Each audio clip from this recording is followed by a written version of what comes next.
All right, welcome to this daily horoscope for Monday, March 23rd. My name is Athen.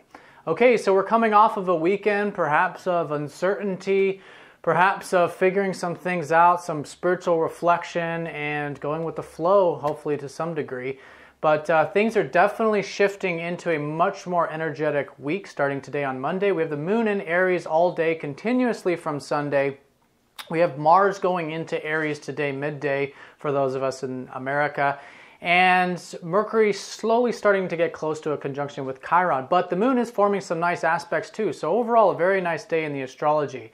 But the energies are still low. Although Mars is going into Aries, the moon's in Aries, we're still in the crescent phase of this lunar cycle. So we want to make sure that we get enough rest, we get enough relaxation. We're taking things one step at a time. We want to make sure that maybe, it's a time of doing things and moving forward, but again, treating it as a learning experience, not doing anything that's going to put all our eggs in one basket right now. Be malleable, but use that energy nonetheless, especially with that Mars in Aries. A good high energy, it can be very productive if you want to make it so, but anything active will be a good use of this. And Venus is in Aries as well, so doing things active for enjoyment is a big factor also. Now, make sure you're getting enough sleep, especially the case with Mars in Aries. And if you feel like the energies are still high by the time you're going to bed, just do a little bit of meditation, anything that might relax you, maybe some teas or some essential oils, something like that might really help. Now, with the moon today, it's a great day for communications and thinking. We've got the moon sextiling up to Mercury, which is really nice, and trining up to Pluto, which is really nice too. So very powerful day, powerful with our feelings actually in a good way.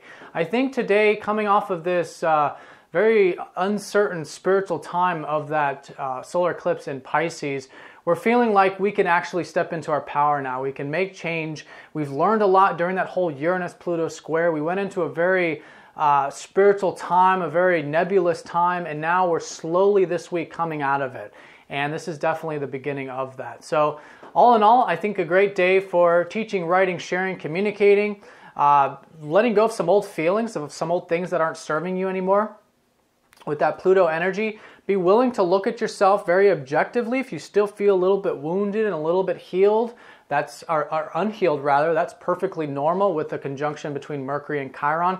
We have this sort of awareness, objective awareness of the things that we require in order for us to feel rejuvenated and revitalized in life. So having that objective look in terms of whatever these inhibitions might be is the great utilization of this. But all in all, I think moving that energy forward one step at a time, taking things slowly is definitely a good utilization for the day. All right, so let's go ahead and draw a card, see what Spirit has in store. Okay, Gemini.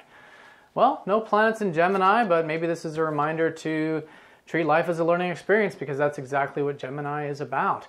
It's the twins. It's about having two people or two things to be an intermediary between, to exchange between. So I think this is probably an emphasis from Spirit to maybe do that writing, maybe do that learning, pick up that book, do some communication, call up some friends, anything that gets the either mind or throat chakra active, I think is a fabulous day from that. I think that'll really lighten things up and bring out that Geminian quality of things. All right, everyone, have a fantastic day. Please let me know if you have any questions, and I will talk to you tomorrow. Take care.